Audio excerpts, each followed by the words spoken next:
Max 140, but I want to move down to 135 after this. I want to feel myself first for this fight, see how I feel at 140. If I feel comfortable enough moving down to 35, I really want to move down to 35 and fight for a title there.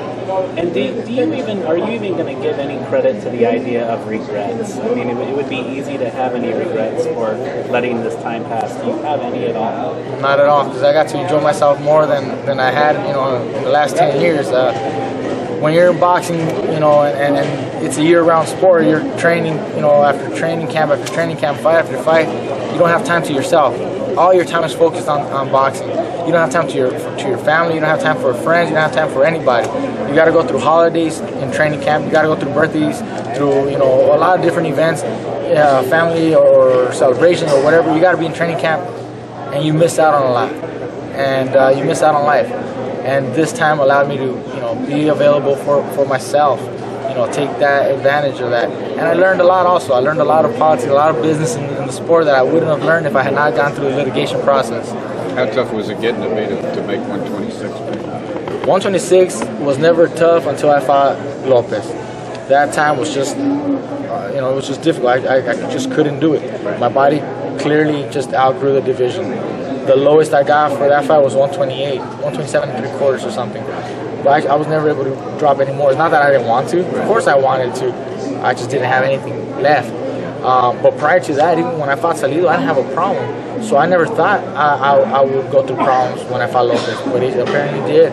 Then I fought the Martinez and Burgos fight at 130, and there I even noticed there a little bit of a challenge already.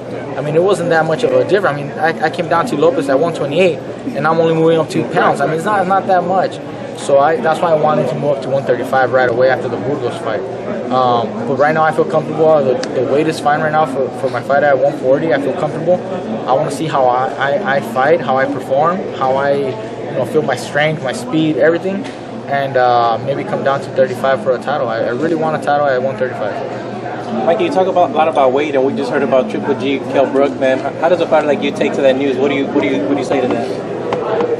Big props to Brooks for taking on a challenge like that, and he better be getting paid, just like Khan did. I mean, when you take challenges like that, you gotta kind of weigh in is really the reward risk, taking that fight. I mean, you want to challenge yourself against the top, names all the time, and you want the biggest fights, the biggest names, but you also got to consider your health, and I mean, it's not easy just to get in there, and you could get hurt, seriously hurt, when you take on challenges that big. With the right guy, sometimes you're able to do it. Had Cotto been there at 160 still, and Brook maybe moving up to fight Cotto, different story. Cotto's not a huge 160; he was small. Junior welterweight moving up to 147, then 154, and so the right guy may work. Broner, when he fought Malignaggi was not a huge 147 power puncher. He'll also 140, now 147. You got to look for the right guy if you want to do that. But Brooks is obviously moving up to fight the top guy at 160, a very dangerous guy. Props to him. He shows mad heart, but maybe not the smartest thing to do. When you consider the risk. Is that something you're going to think about when you're moving up in weight? Because I know we talked about Robert wants you up to 154, but are you going to think about those things when you're moving up in weight? Also, the risk that it comes, because I don't know how it is to be in with a bigger guy. Look, Robert has his agenda, but it's me who makes the decisions, and some of the stuff that he'll tell you is probably just for the media. I won't be moving up unless I feel comfortable.